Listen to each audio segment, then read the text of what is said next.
Who could be this year's Arizona State? Who's the dark Heisman? Who will shock the world in 2025 when we get into the college football season? Hello, everyone. I'm Lucas Hill here with you inside the huddle once again. Thank you guys for hopping along with us once again. Guys, if you're watching us on Instagram, make sure that you're doing us a favor. Make sure that you leave a comment down below. Make sure that you like, you share, subscribe. If you're watching us on YouTube, turn on those bell notifications to make sure that you are tuned in every time we go live. If you're watching us on our main affiliate page, X, make sure that you go ahead, drop a retweet, make sure you like as well. Leave a comment down below. Have your question, have it answered. I'll see what I can do to answer it. But, guys, we have a lot to talk about tonight. Real fast, want to give our good friends over at vocalbreaks.com a very special shout out. Every live show is presented by them. They are one of the very, very first. Cool. One of the very best in the game when it comes to the music production scene. If you want the best in the latest AI technology for your music producing, going over to our good friends at vocalbreaks.com. We'll get a word for them in just a few minutes. Just got back from a little Southeastern baseball game. Shout out to all of those that are in the chat that was in that game. I know a lot of our friends on Instagram, a lot of them are getting to be in the chat right now that are listening there, are coming from there. Our buddy Micah Miller is in the chat. What's up, Micah? Thank you for joining in to the chat, brother. But yeah, man, we have a lot to talk about today. Southeastern baseball is cooking. They're one of the best mid-majors in college baseball. And if you think that this team isn't on the rise, you better think again. The bats are insane. You know, we saw a lot from this team, huge quantum leads. And I talked to Coach Bobby Barbier earlier last week. What was one of the biggest things that he saw improvement on compared to last year? The team has been much more consistent on the mound.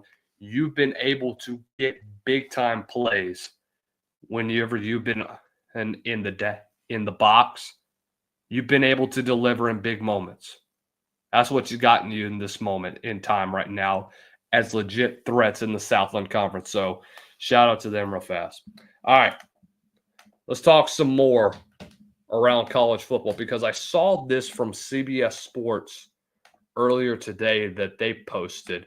Who is the next Arizona State? 5 teams poised for a shocking run to the 25 college football playoff. And these are the 5 teams with Washington, Florida State, Kansas, Auburn, and Houston. So let me tell you, and to be honest with you, if I'm being for real, there's a lot that I could say about this, all 5 of these teams. So I'm going to rank them 5 to 1 on least likely to most likely to be a college football playoff contender. And we'll see at the end of the day what they do. So starting off at number 5, the most least likely team that I think is going to be a college football playoff contender. Number 1, it has to be Florida State. Or number 5, it has to be Florida State. So what do you bring in 2025? Well, offensively, what can you fix? Quarterback position last year was god-awful. I mean, if we're being honest, last year was a joke at the quarterback position. DJ Uiagalelei could not get anything going. He was as advertised. When he's in the right system, he's great. When he's not, he's not. And I think you saw that at Clemson when he had his moments. You saw that at Oregon State when he had his moments.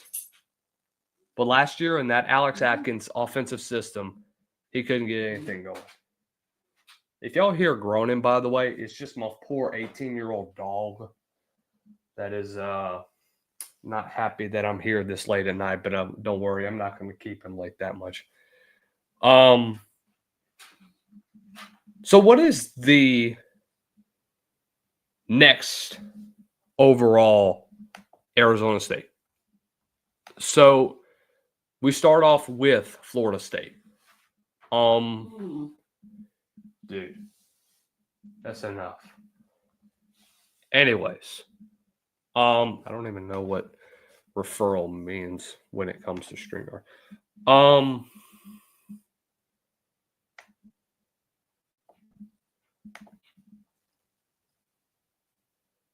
So when it comes to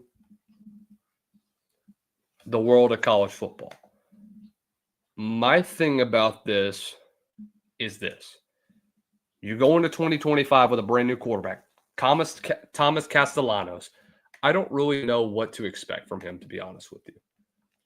I like what he brings. I like what he is as a mobile quarterback. I think he was with Gus Malzahn for a moment whenever he was with UCF. And I think it's a pretty unique reunion. Do I think he is going to succeed in his offense? Look, he's been in it before. Why couldn't he do it right again? So it definitely would not surprise me if that's the case.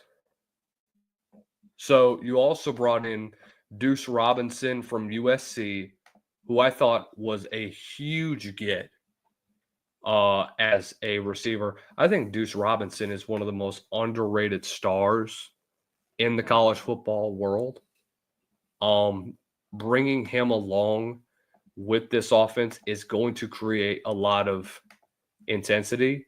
You brought in Squirrel White, who was a 3-year player with Tennessee.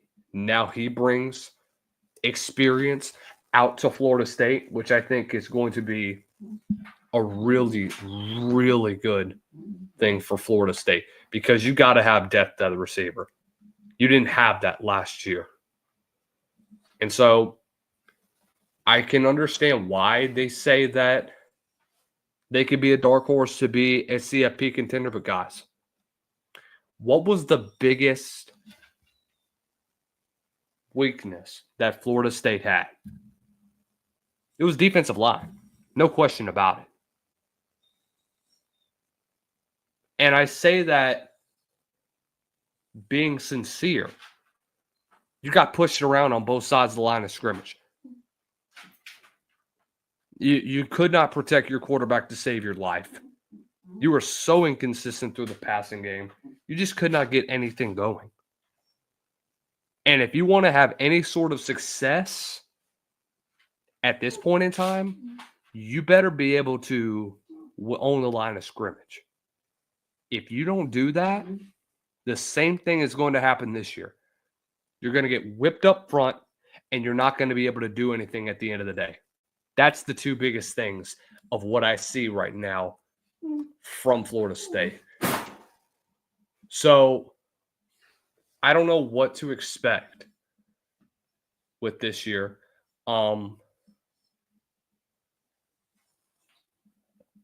With a team like this. By the way, shout out Chris Phillips, who's in the chat now. So if you're going to be sincere about where Florida State is at this current moment, dude, you're in complete rebuild mode. You just got yourself a new offensive coordinator that you're not even sure about. Look, I love Gus Malzahn. I've been following Gus Malzahn ever since he was an OC at Auburn. And that's when Cam Newton was there. Am I saying Thomas Castellanos is going to be like what Cam Newton was? Absolutely not. Am I saying he's going to be at the level that Nick Marshall was? Absolutely not. Do I think that this offense can take a step in the right direction? Sure.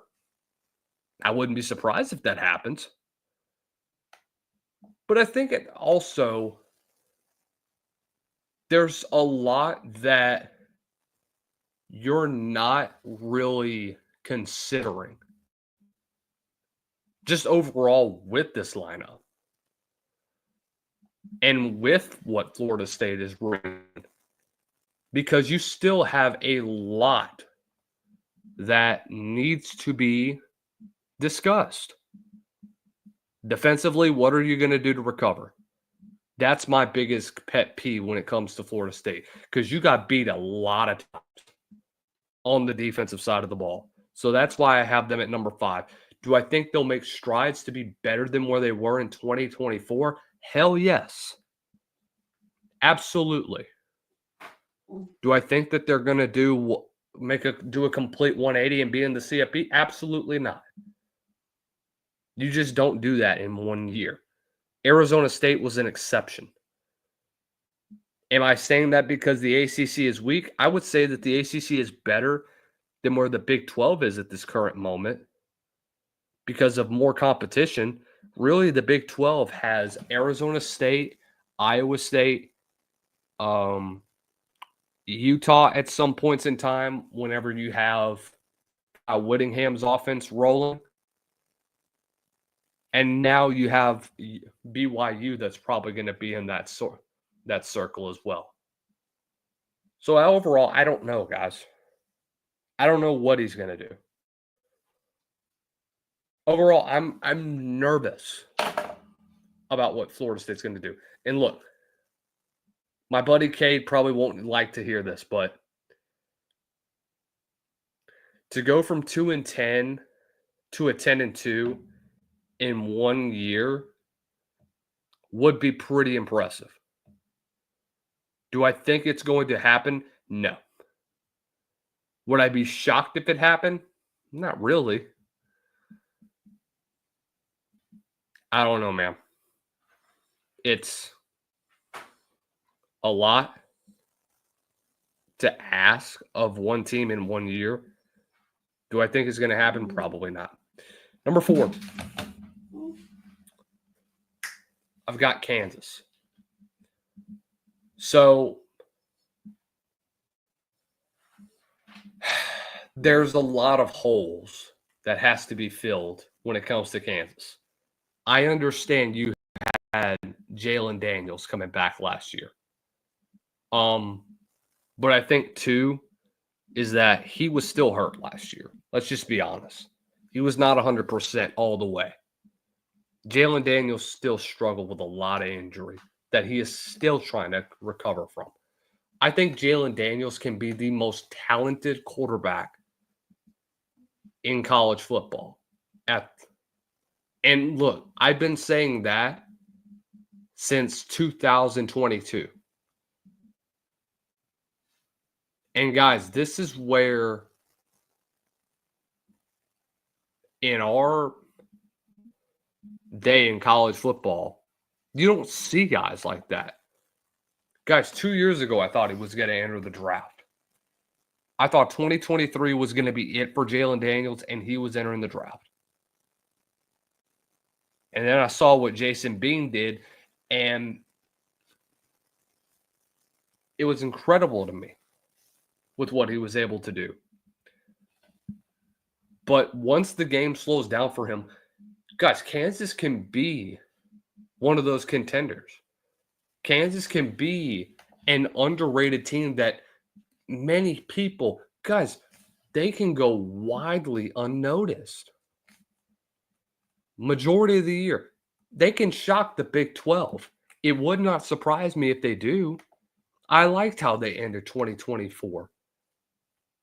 I know it didn't end well, but you were competitive after the 1-4 start.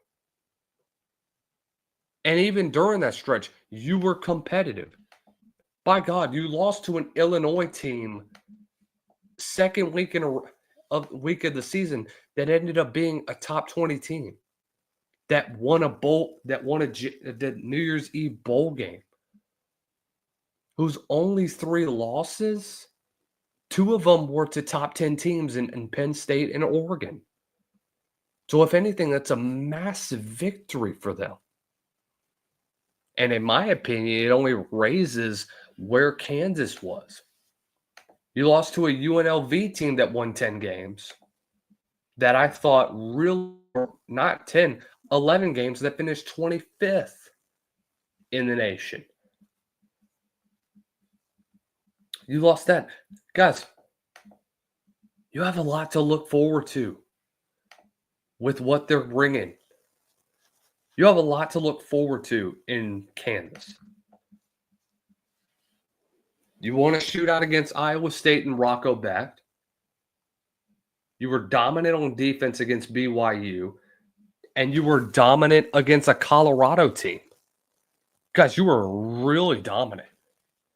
In a 5-7 year, your 5 losses or your 7 losses were better than advertised. And you were competitive in those 7 losses.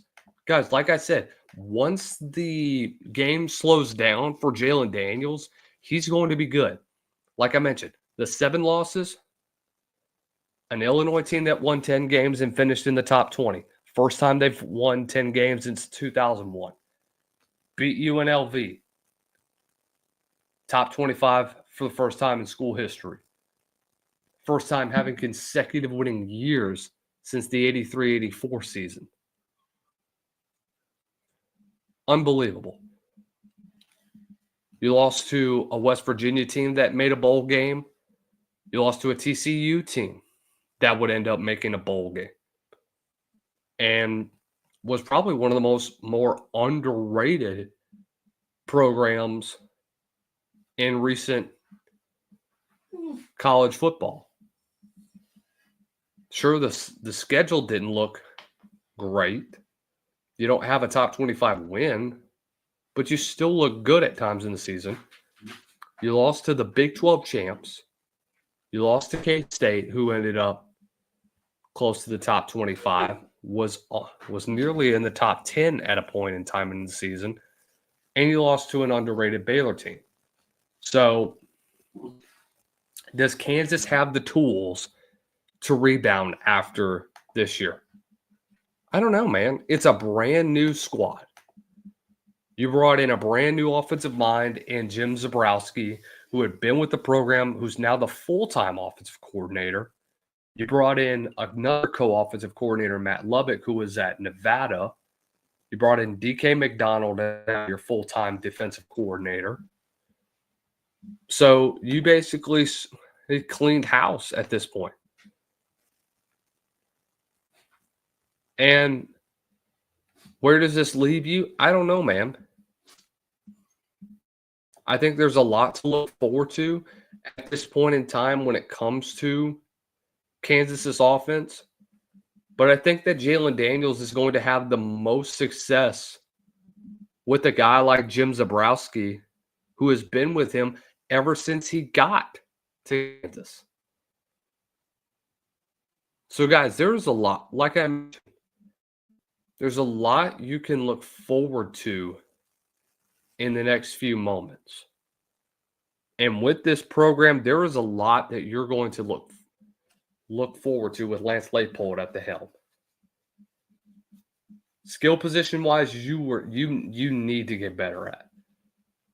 But look, like I mentioned, you won 3 straight games against top 25 opponents in the latter half of the year. You could have finished with a winning record if you had beaten K-State and Arizona State, by the way, combined 6 points. So part of me wanted to put them at 5 because they have a lot of holes to fill. But it's hard for a rebuild of what Florida State's magnitude is for them to turn it around. Do I think that Kansas can be consistent, possibly get back to making a bowl game? Hell yes, they can. Do I think it's going to happen? Probably not. Number 3, I have Houston. So it's pretty interesting to see what you have. You had one of the worst offenses in all of the Big 12, but you had top 25 defense last year. Now, it doesn't help that you lost Shell Wood last year to Texas Tech, but you brought in a brand new coaching staff. All right. So you bring in Austin Armstrong from Florida, who did really well in the latter couple of games with the program. You brought in Slade Nagel, who was a former special teams coordinator and former offensive coordinator with Tulane with Willie Fritz during his reign there, as well as bringing in more depth through the portal. So I thought that was huge if you were Houston. Obviously, bringing a guy like Kevin Barbe didn't help. So what is Slade Nagel going to do? I think he's going to do really well. I thought he did really well with that 2023 program. They're probably the most direct comparison when you compare them to Arizona State. But like I mentioned, Willie Fritz's offense was a disaster. You brought in Connor Wigman. If you can steer them towards the top of the conference, their valuation is going to change dramatically. And when you have a guy like Willie Fritz and you look at the track record that he brings, guys, Willie Fritz is the real deal. You're talking about a guy that has led teams from meddling to at least 9 wins at the JUCO level, the Division II level, the FCS level, and the FBS level. That was impressive, just seeing what they were able to do over the last several years of his coaching tenure. And I thought it was really impressive seeing what they were able to do. And guys, there's more to come. There's so much more that you get to witness with Houston. I love Willie Fritz. I have them at 3 because you got a quarterback that you can rely on in Connor Wigman, that when he's healthy, I think he can really be one of the Big 12's most underrated quarterbacks. And I mean that wholeheartedly when I see how he plays and I see the type of athlete that he is. So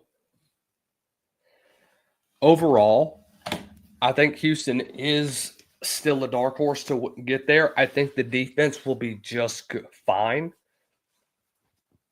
I thought bringing in a pretty interesting defensive-minded coach in Austin Armstrong from Florida definitely helps. I think you'll take a few steps back defensively, but I think that this was a team that nobody would have thought would be in this situation last year, despite being 4-8, as having the number 2 defense in all of the Big 12. They had a top 25 defense overall. And you saw some of the games they had. You held a then top 15 Oklahoma team to 16. You held Iowa State, who could score at will, to 20, who could score 30, 40, 50 plus just like that with the depth that they had at receiver and with a guy like Rocco Beck at the helm. And then just seeing what Houston's going to bring, what they did on the offensive side of the ball. Their only real bad game was against Kansas. K-State checked it with 19. Arizona really didn't do much offensively against them. And then Baylor and BYU was kind of a slugfest at times. So I thought that was huge. I thought it was huge at the end of the day with what you had. So here's my thing. Houston's up there, but there's a reason why they're 3 is because you have a headliner at quarterback. Now you got to surround him with weapons. If you can do that, seeing what they can do in spring ball, I think bowl game is definitely in their mix. And I think with a weak conference like the Big 12, which, look, anybody can be Arizona State at this point. There's no real consistent contender in the Big 12. Anybody can pop out. And I wholeheartedly believe that. Maybe Houston can be that. Number 2, I have Washington. Washington is an interesting one. So you're talking about a team like last year that had in their – let's get a little background context before we start. Because before Jed Fish came with Kalen DeBoer and with Ryan Grubb, you had the worst defense in all of college football. They were like 120s, and you went 13-1 and made it all the way to the national championship. Now, last year, despite having a semi-weak offense, guys, you made it all the way back to you won 6 games, and you had the number 1 pass defense last year. You're not talking about just top 50, not top 40, not top 30, not top 20, number 1. The number 1 pass defense in college football. You don't just do that overnight. Now, yes, I understand losing a guy like Steve Belichick is going to suck. But I think you have a very capable defensive coordinator in your backfield in Ryan Walters. Which is honest, I'll be honest with you, I don't think Ryan Walters will ever be a defensive coordinator. Will be nothing more than a defensive coordinator again. But look, Ryan Walters helped lead an unbelievable Illinois defense. And I thought he is one of the bright young coordinators in college football. Guys, Ryan Walters is the real deal. And it sucks it didn't work out at the end at Purdue. But I think him coming in as the defensive coordinator is going to be a great fit. I think he connects really well with the program. You know, he's been around Big 10/Big 12 country all of his career. And I think with what he's going to bring as a defensive coordinator, it's perfect for where he is. Not to mention, you bring in Takario Davis, you bring in Jacob Manu. Huge array of talent on defense for him to work with. When you look at the quarterback position, Damon Williams, we'll see what he does in year 2. Got a pair of starts, was pretty highly sought out for in the class of 24, top 20 quarterback. We'll see what he can do at the quarterback position. Guys, I think Washington's defense is not going to take a step back. I think they're going to do more than what they did in the secondary. I think that secondary is just going to be fine. Their front 4 could make leaps and bounds upon anything that we haven't seen in a while. You know, and I thought it was really, really good seeing what they did. You brought in Amari Evans from Penn State, which I thought was a huge get to bring in with Damon Williams. I think Evans can come in and be a capable X guy that can get yards after catch, make big plays. He's a guy that I think can go down the field on go routes and just make play after play after play after play. At the quarterback position, I thought Kai Horton, getting him from Tulane and seeing what Kai Horton did in times when he was needed, I think that he definitely brings a lot to the table as a quarterback. I don't know if he's going to start, but I will say there's quite a bit to look forward to as his tight end. The offensive line is going to look really good. You brought in Jarian Hatchett from Oklahoma, which I thought was a pretty big one. Carver Willis, who was a 4-star coming out of high school. I think he's a 4-star transfer as a offensive tackle from Kansas State. Everybody was high on Jonte Cook, and then he gets in trouble, and he's going to still be in the portal, but there's nobody that is going to pick him.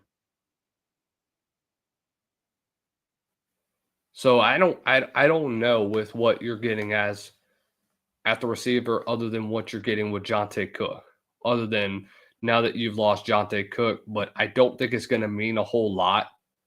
I think you're fine with Omari Evans being your primary target. I think the recruiting wise, you're going to be really solid. And I have a lot of faith with what you're going to be able to do with them. And then finally, number 1, Auburn. Look, serious steps were taken from 2023 to 24. On paper, you look at it and, okay, you jump from 92 to number 28 in offense. You jump from 47 to 31st in defense. But in the turnover margin, you finished only Purdue and Florida State. Now you bring quarterback position. You brought in Jackson Arnold. You brought in Ashton Daniels, who was a former starter at Stanford. Those two are very competitive. I think Arnold's going to end up winning the start. Everybody knows about Deuce Knight, the 5-star coming out of high school. We'll see what he does in his first year there. I think they're going to redshirt him. I think they're going to put Daniels as the 2 and then have him and Jackson and Arnold kind of split the majority of the starts between the two until they can find a guy. But I think overall, Auburn's still with the number 8 overall transfer portal class, which I thought was huge. I think recruiting-wise, you were very solid. We talked about it last week when we talked about Auburn. But do I think that they're going to be the best team to potentially make the playoff? Probably not. You know, it's a show me year for Auburn.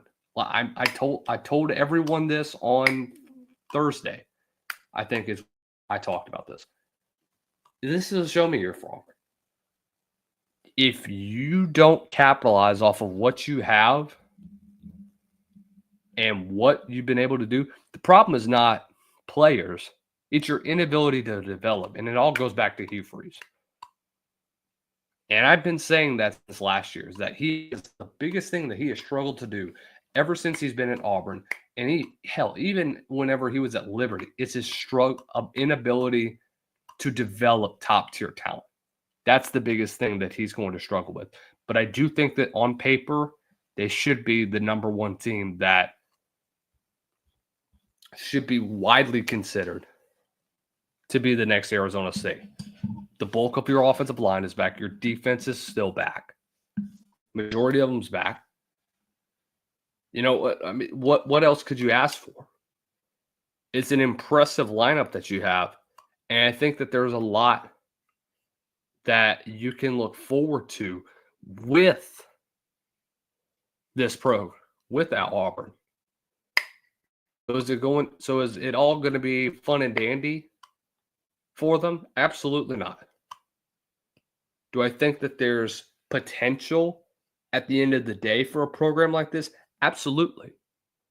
Absolutely. Guys, Auburn is a legit program. Every few years or so, they'll pop off. Will this be one of those years? Wouldn't surprise me. I mentioned about both sides, and I didn't even mention the receiving room. You brought in Cam Coleman. You brought in Eric Singleton, who, in my opinion, is the best receiver in the portal from Georgia Tech. Huge gets. That's what you've been able to do. If your off the field success can finally translate after this year, I will hop on the Auburn bandwagon And I'll say I was wrong about them. But if not, guys, I don't know what to tell you other than I was right. Is that Hugh Freeze's biggest problem has been his inability to develop guys. And it's going to continue if it's another lackluster year. And that's why he's going to go fall further and further down the hole and why he may eventually be fired. Maybe not after this year, but maybe after 2026. All right, let's knock out a quick break. I'll be back in just a minute. Thank you to our good friends over at vocalbreaks.com once again for sponsoring every single live show that we do. Vocalbreaks.com. Use code LucasHill10 for 10% off of your first month of using Vocal Breaks. Are you a music producer, DJ, or just someone who loves to remix tracks? Well, say goodbye to messy, low-quality track separations and hello to vocalbreaks.com, the most powerful AI-driven music editing tool on the market. Unlike other separation tools, Vocal Breaks harnesses the most advanced AI model available, delivering crystal clear vocals, pristine instrumentals, and an unmatched precision, all online with no software required. You can extract vocals or instrumentals with studio quality accuracy. It's perfect for remixes, mashups, karaoke, and music production, and for a faster, cleaner, and more reliable than any other service. So if you want the best, don't settle for less. Go on over to vocalbreaks.com and use code LucasHill10 now and experience the full future of AI-powered music editing. That's vocalbreaks.com using code LucasHill10. Again, thank you to our good friends at vocalbreaks.com sponsoring every single live show that we do.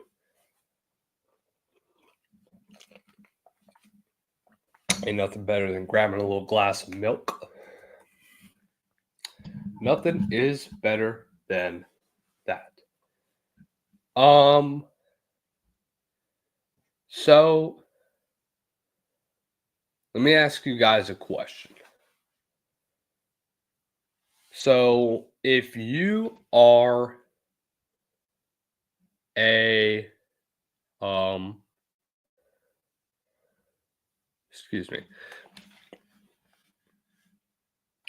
if you're a prospect and if you're wanting to chase the bag, if you're really wanting to chase the bag, would you go and go to a program that you weren't happy with? Obviously not. Obviously not. And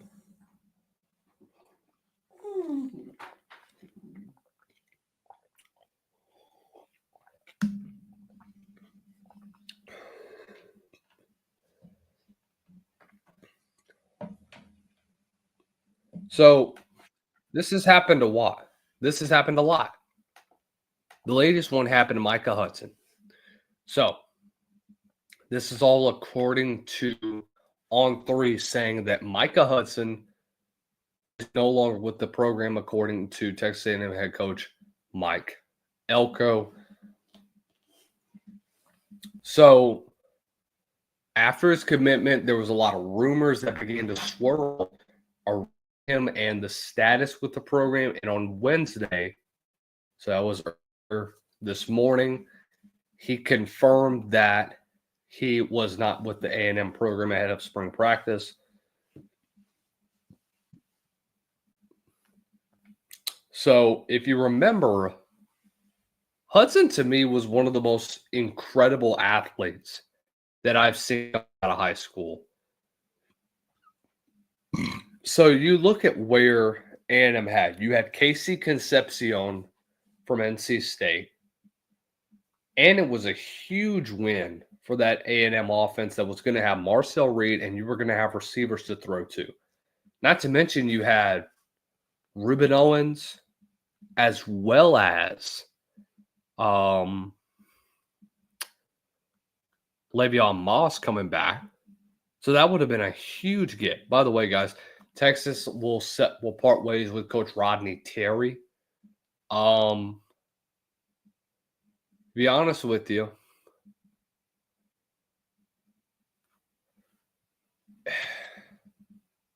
Rodney Terry was never really a great coach, if we're being honest with each other. Rodney Terry took over in a time where it was rough for Texas at the time. I think in 23, you took over when you let go of Chris Beard after a domestic assault case. By the way, Beard's at Ole Miss now, which I thought was incredible that they fired him for that. But anyways, and then Rodney Terry takes over. So they go on over to the Elite Eight as the number 2 seed. Guys, they played great basketball, even without Chris Beard.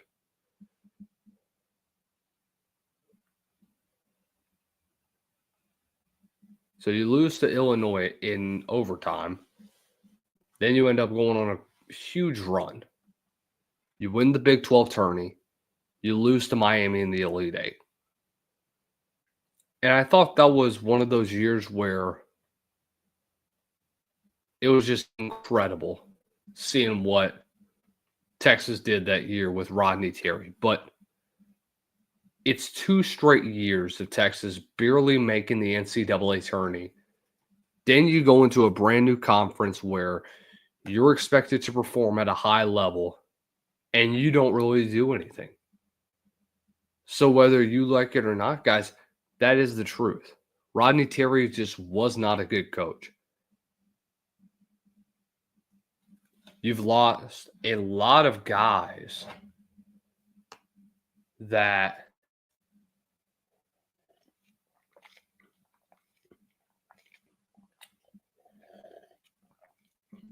it just takes majority of your roster that really wasn't yours. It was all of Chris Beard's.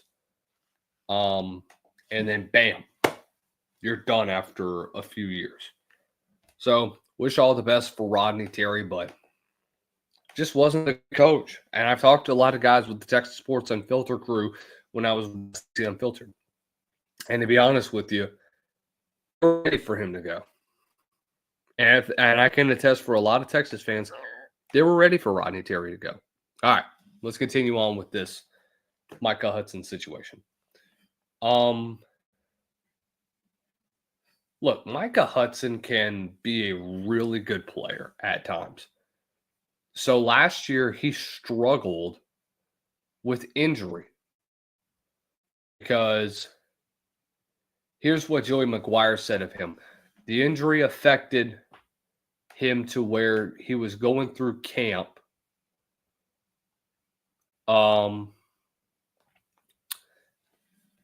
Of how he was progressing and getting caught up, and then he really got to where we were like, okay, he's got his legs beneath him, here we go, and then he again. And there's these little things where a play away from him, he's wide open. If we hit him in the end zone, he gets just the game winner against TCU.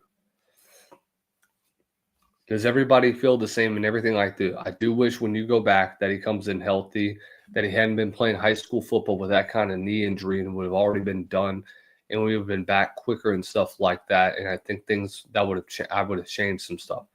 So obviously he's been dealing with that knee injury that it's been nagging him for a while, guys. Guys, Micah Hudson is one of the most talented receivers that I saw coming out of the class of 2024. And I thought it was huge that you got a guy like that from high school in Joey McGuire's backyard. It would not surprise me if Hudson would go back to Lubbock because there's been a lot of rumors that he hasn't felt comfortable going back into he didn't feel comfortable in College Station. Expectations were too high for him, whatever it was. The bottom line is this, guys. If you're unhappy with what the current situation is and what you're promised with NIL, don't go to the school. If this isn't to your satisfaction, don't go there. He says he had mental health problems. I'm not denying he didn't. He might have. He sure as heck would have. But guys, did he? If he was struggling with adjusting to life in College Station, then obviously it wasn't for him. And stepping away was the right thing for him to do, not be a distraction. And it definitely would not surprise me, like I mentioned already, if he does end up going back to Texas Tech, where I think he's going to be used more left-witch offense. It's either he does that or he ends up going to FAU with his OC. I don't know, man. Wherever the bag is at, guys, this is the ultimate thing that you got to realize. Your personal health matters. Your spiritual and mental health is what is going to matter at the end of the day. Everybody's worried about back checking all the time in college football. And you got to find your community. You know, I talked about Southeastern baseball, guys. I know a guy that plays on the baseball team. That's a former transfer. Guy started off as a walk-on. Guy by the name of Ryan Broom. Probably has one of the best eyes in college baseball, by the way.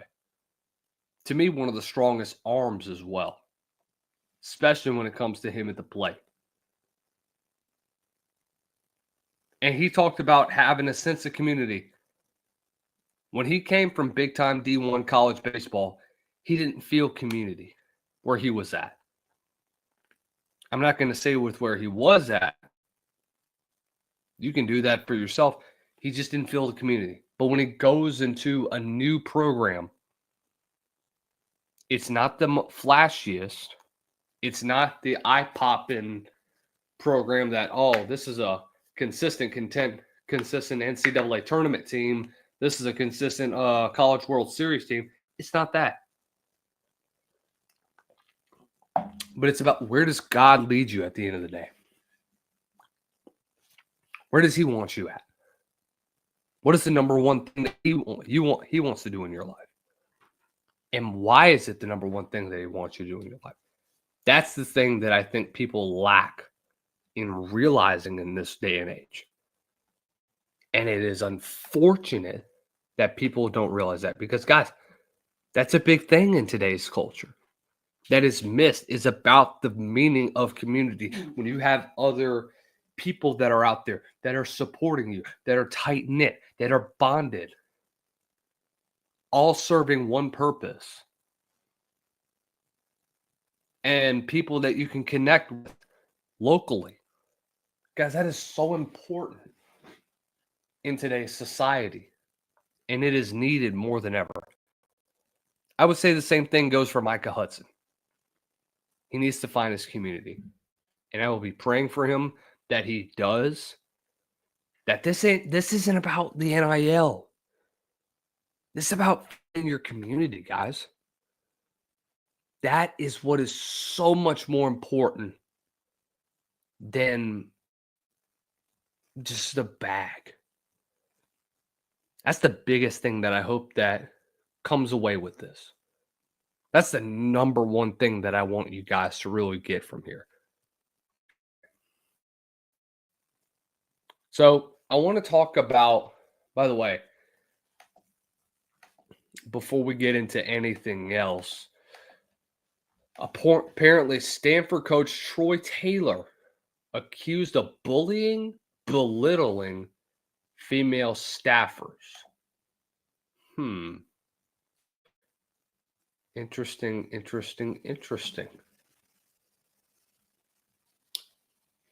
So apparently, he allegedly made inappropriate comments to another woman about her appearance and tried to have an NCAA compliance officer removed after being warned of potential rules violations.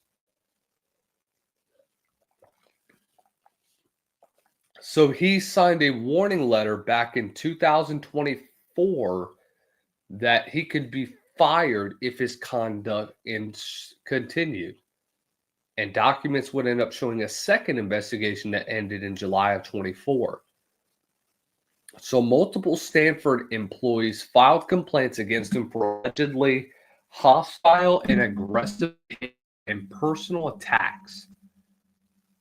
Apparently, it's an ongoing pattern of concerning behavior from Coach Taylor. And if you guys don't know who Troy Taylor is, he is the head coach over at Stanford. And he's got a little bit of stuff around him. Former high school coach around the Cali area, has been around California his entire life. I don't really know what to make of this. I think it's fairly significant that this is addressed, because if this is a repeat thing, guys, you can't have that in your program. Just keep your business to yourself. But again, I don't know the full details. On one hand, this could be just allegations because somebody doesn't like somebody else. On the other hand, dude, keep your thoughts to yourself. I understand you may disagree with what they do or what they're wearing or whatnot. Just keep your business to yourself and shut up, mind your business.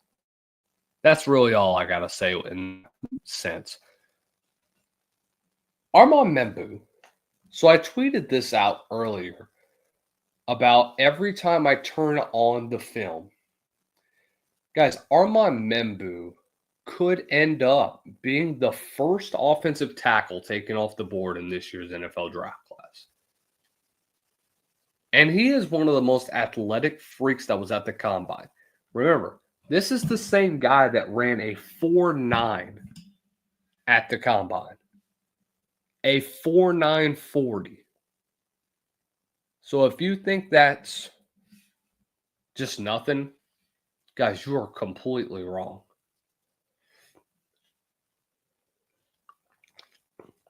Guys, it was so unbelievable that we got to see all this.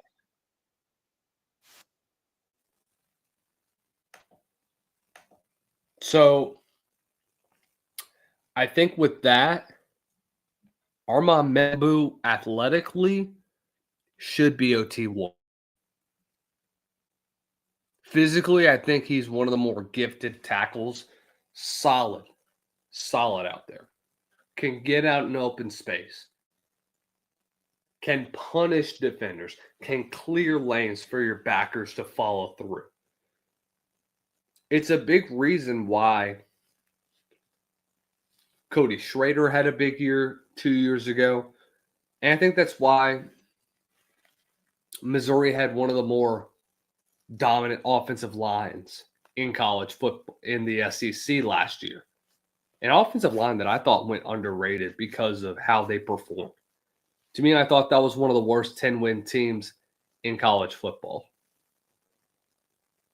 But again, guys, it's all about consistency. It's all about putting together things at the end of the day. If Missouri can produce top athletes like Armand, guys, there should be no question why Armand Membou couldn't be offensive tackle 1. Just with his overall play, with what you saw this season, it was impressive. It was something that I thought no other offensive lineman I've seen does things like what he's doing. And I think that's why he could potentially be offensive tackle 1 in this year's NFL draft class. All right. It's 12 o'clock. I'm ready to go to bed. Y'all have a great rest of the day. Had 38 of you. Appreciate y'all tuning in once again. We'll see y'all tomorrow.